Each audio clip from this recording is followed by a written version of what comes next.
Friends, today आज हम discuss करेंगे एग्जैक्ट डिफरेंशियल इक्वेशन। ये बहुत ही बड़ा टॉपिक है भाई। इस टॉपिक से हर बार पेपर में क्वेश्चन आता है। हम बीटेक थर्ड सेम के लिए कर रहे हैं। एमडी चौहत्तर में भी आता है क्वेश्चन, सारे यूनिवर्सिटीज में आता है, ये बीटेक में भी आता है और बीएससी में भी आता है। टॉपिक कॉमन टॉपिक है ये। तो आज हम पढ़ेंगे exact differential equation. Exact differential equation. Exact differential equation क्या होती है हम ये देखेंगे पहले।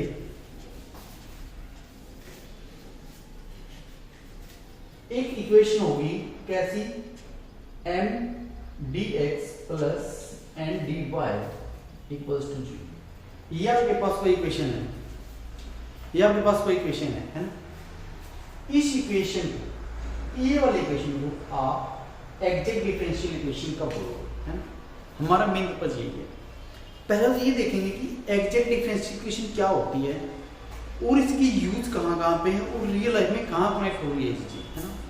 तो सबसे पहले हम इसका एग्जांपल लेंगे रियल लाइफ से कनेक्ट करता होगा। मान लो आपके पास एक कटोरी है, ये कटोरी है ना। हाँ, फिजिकली भी आपको दिखा सकते हैं, एक कटोरी दिखा सकते हैं फिजिकली। देखो ये आपके पास एक कटोरी है, ये बाउल कह सकते हैं आप उसको, बाउल बाउल है ना, ठीक है। यदि हम इससे कंपैरिजन करें हमारे डिफरेंशियल इक्वेशन को, तो कैसे हम इसको कनेक्ट कर पाएंगे और कैसे हम इसको इससे रिलेट कर पाएंगे इस वाली इक्वेशन को, है। देखो सिंपल देखेंगे, आपके पास एक कटोरी है, सेम मैंने ऐसे बनाया। देखो ये वाला ऊपर वाला हिस्सा बना के इसका, ये वाला नीचे वाला हिस्सा बना, ये कटोरी है। ये अंदर से ये वाला जितना क्या सरफेस है लास्ट वाला, है ना। यहाँ भी सरफेस है इसका, ये भी सरफेस है, ये आउटर सरफेस से बना है ना। ये सब चीजें आप डिस्कस कर रहे हैं। तो ये इसकी गहराई है और इसका टॉप है ना। मींस ये क्या है, ये इसका टॉप है और ये इसकी लास्ट में जितनी भी गहराई को हम मान लेते हैं कोई फंक्शन है f ऑफ x है। इसका मीनिंग क्या बना, यदि आपके पास कोई बॉल है, बॉल है ना, कोई छोटी सी बॉल ले लेते हैं हम। यदि आपने बॉल यहाँ से गिरा दी तो ये नीचे आएगी, ज्यादा नीचे कैसे आएगी, स्लोप से दिखाएंगे उसको, स्लोप से दिखा देंगे। जो ये वाली हाइट होगी यहाँ से यहाँ तक की हाइट होगी, मान लो h1 मान लेते हैं।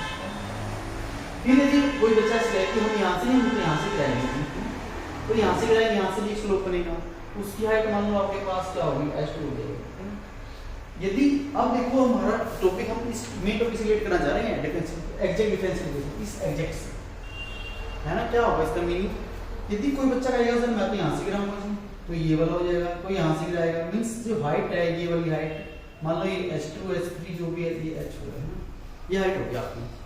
अब ये देखो हमें ऐसा कौन सा पाथ, हमें ऐसा एक ऐसे हाइट चूज करनी है, ऐसा फंक्शन चूज करना है, ये वाला फंक्शन ऐसा चूज करना है कि वो सभी मतलब कि उससे सारे की जो हाइट है वो उसमें सेम रह जाए। हम वहां से भी गोल करेंगे तो हमारी जो पाथ है वो कोई भी हो सकता है, लेकिन जो हाइट है वो सेम रहे, मतलब फंक्शन की वैल्यू हमेशा क्या रहे, कांस्टेंट रहे या सेम रहे, कांस्टेंट रहे या सेम रहे। ये फंक्शन, ये हाइट आपको कांस्टेंट रहे, आपको ऐसा पाथ चूज करना है, ऐसी हाइट चूज करनी है आपने, ऐसा फंक्शन चूज करना है आपने, है।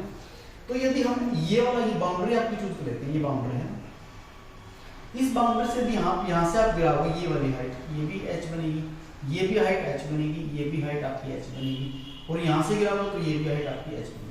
तो इन दोस्त ऐसा कौन सा हमारे पास एक फंक्शन बन गया, ये वाला एक फंक्शन, ये वाला एक फंक्शन बन गया हमारे पास f ऑफ x y, जहां से हाइट क्या हर बार सेम है, तो इस function is equals to constant बन गया, है ना। मींस आपके पास ये वाली बाउंड्री है, जो ऐसी बाउंड्री मिल गई, ऐसा फंक्शन आपको मिल गया जिससे क्या हो, जो हमारा जो हाइट है वो सेम रह जाए। इस वाले जो ये वाला जो आपकी लाइन है, जो ये वाला आपका जो फंक्शन है क्या बन जाए, कांस्टेंट बन जाए, उसको बोलते हैं differential equation, exact differential equation. अब देखो इसके अंदर क्या देखेंगे हम, सबसे पहले यहाँ से देखेंगे कि हमारे पास एक फंक्शन होना चाहिए, हमारे पास फंक्शन होना चाहिए, उसका डेरिवेटिव इसके बराबर आ जाए, इक्वल्स टू 0 आ जाए, है ना। वही तो ढूंढ रहे हैं, तो हमारे पास एक फंक्शन होगा f ऑफ x, y, जिसका डेरिवेटिव किसी को ला जाए, इसकी इक्वेशन को ला जाए f dot dx plus n dot dy equal to g। यदि ऐसा होता है तो इस फंक्शन को, इस इक्वेशन को हम क्या बोलते हैं, एग्जैक्ट डिफरेंशियल इक्वेशन बोलते हैं। क्यों? क्योंकि हमें एक ऐसा डिफरेंशियल मिल गया, f जो क्या हो, जो एवरी वैल्यू होगी f की, जो वैल्यू होगी वो ना तो पाथ पे डिपेंड करती, ना वो डायरेक्शन पे डिपेंड करती, बस क्या होगा उसकी जो मतलब मेजरमेंट है, जो मैग्नीट्यूड है, वो हमेशा क्या रहेगा, कांस्टेंट रहेगा। Means f of x, y हमारे पास क्या बनेगा, ऐसा पार्ट भी आपको मिल जाता है तो वो जाता है एग्जैक्ट डिफरेंशियल इक्वेशन मिल जाएगी वो। और ये एग्जैक्ट डिफरेंशियल इक्वेशन का सॉल्यूशन बनाएंगे तो क्या बन जाएगा सॉल्यूशन, आप उसको इंटीग्रेट कर दोगे, इंटीग्रेट कर देंगे यहाँ से, तो f ऑफ x, y हमारे पास क्या है, फंक्शन आ जाएगा। तो ये फंक्शन हम चूज करेंगे, ये जो हम फाइंड करने की कोशिश करेंगे, ऐसा फंक्शन हमें मिल जाए तब की बात है, तब एग्जैक्ट बनेगी डिफरेंशियल इक्वेशन। अब देखो टोटल डेरिवेटिव, df का मतलब क्या होता है, टोटल डेरिवेटिव। तो टोटल डेरिवेटिव को कैसे लिख सकते हैं, यहाँ पे x और y टू वेरिएबल्स हैं, तो हम यहाँ पे क्या करेंगे, पार्शियल डेरिवेटिव यूज करेंगे। तो देखो df को हम क्या लिख सकते हैं, curl f by curl x dot dx लिख सकते हैं, फिर plus curl f by curl y dy लिख सकते हैं। ये टोटल डेरिवेटिव को हमने पार्शियल डेरिवेटिव में कन्वर्ट कर दिया, क्यों? क्योंकि फंक्शन f है टू वेरिएबल्स में है, x और y में है, तो ये कर दिया हमने। अब क्या करेंगे, हम इस वाले को इससे कंपेयर करेंगे, कंपेयर कैसे करेंगे, dx है, ये वाला आ गया है, फिर n है, ये वाला आ गया है, तो क्या बना हमारे पास, जो हमारा जो n बना है वो क्या बना है, curl f by curl x, और जो n बना है कर्ल f बाय कर्ल, ये बना है, यही बन गया। उसके बाद देखो आप इसकी थोड़ा सा आगे बढ़ेंगे,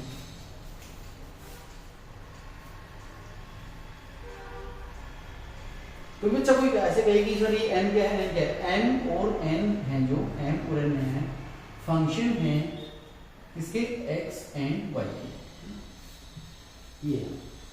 अब क्या करेंगे, m जो आपके पास ये m बना है, यदि आप इसको पार्शियल डेरिवेटिव कर दो m का विद रिस्पेक्ट टू y, तो क्या बनेगा, curl m by curl y equals to curl square f by curl y, ये बनेगा।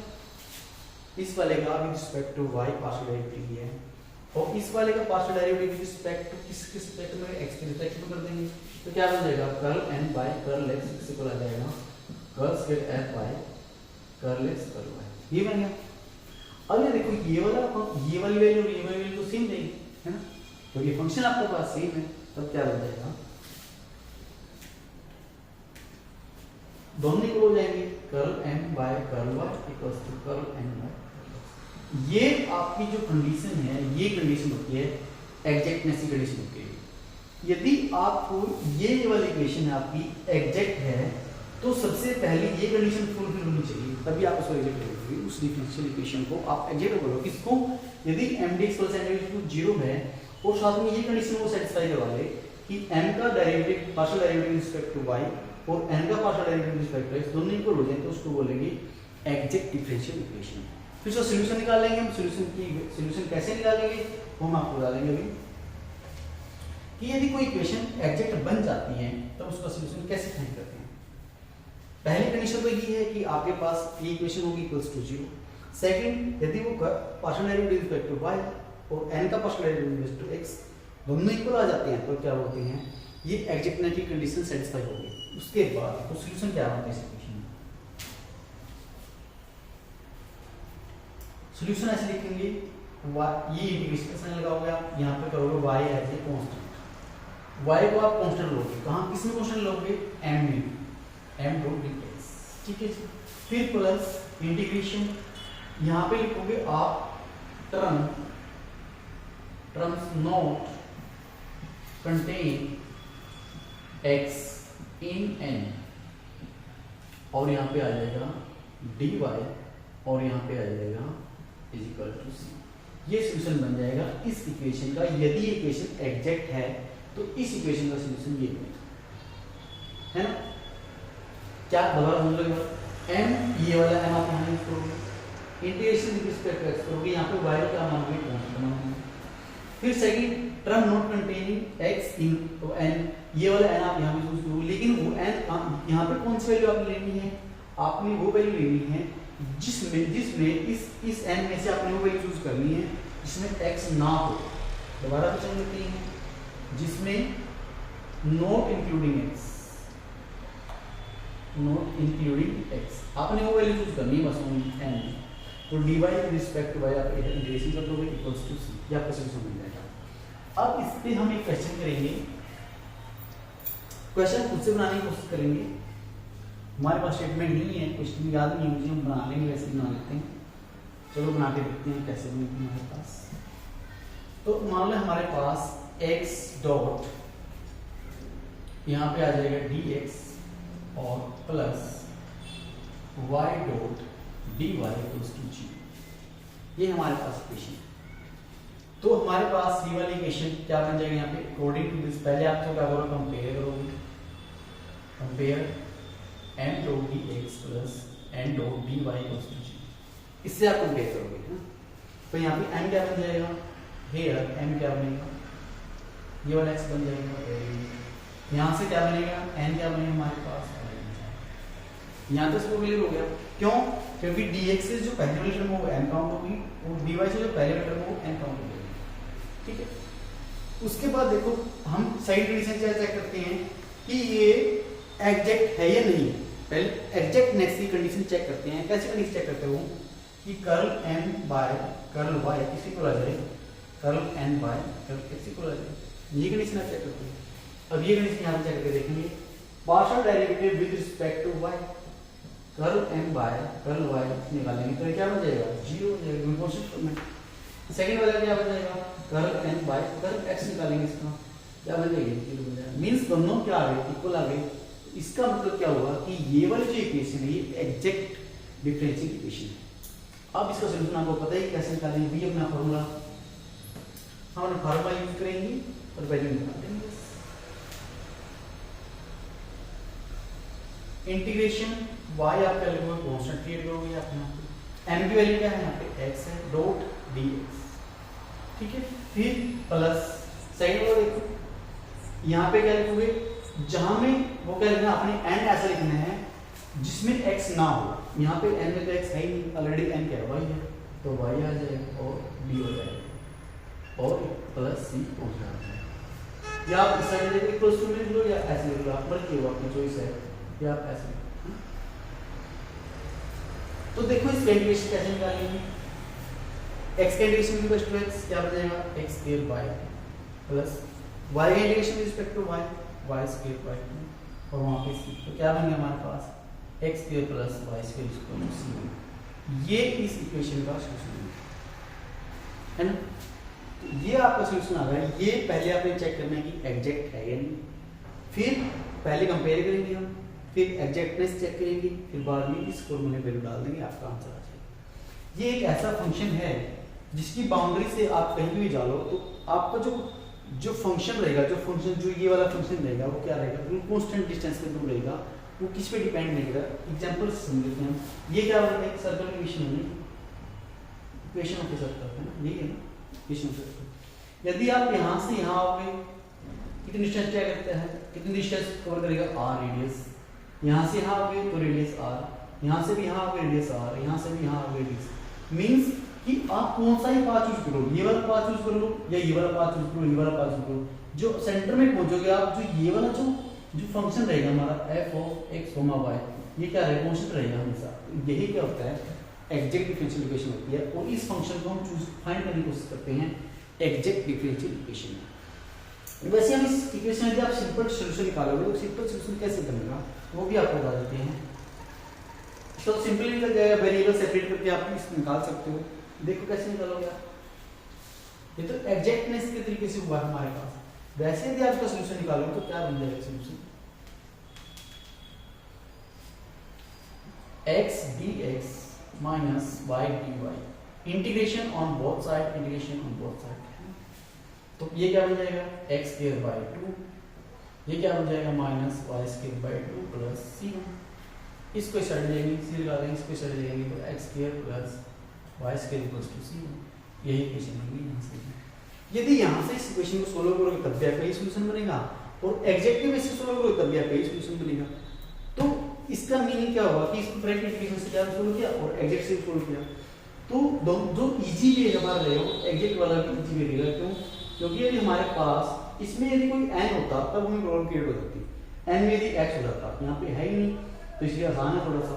और कोई अदर एग्जांपल लेंगे तो यहाँ पे कुछ टर्म्स आ जाएंगी जो इसको कॉम्प्लिकेटेड बना देंगे इस मेथड से, तो उससे क्या करेंगे हम एग्जैक्ट वाला मेथड अप्लाई करेंगे, वहाँ पे उसको सिंप्लीफाई करके सोल्व कर देंगे। तो आज हम इतना ही करेंगे, नेक्स्ट वीडियो में देखेंगे इसके और एग्जांपल्स करेंगे जो पेपर में आते हैं। थैंक यू सो मच दोस्तों, आज नहीं करेंगे, नेक्स्ट वीडियो में अनदर टॉपिक करेंगे, इसके क्वेश्चंस करेंगे। Thank you so much.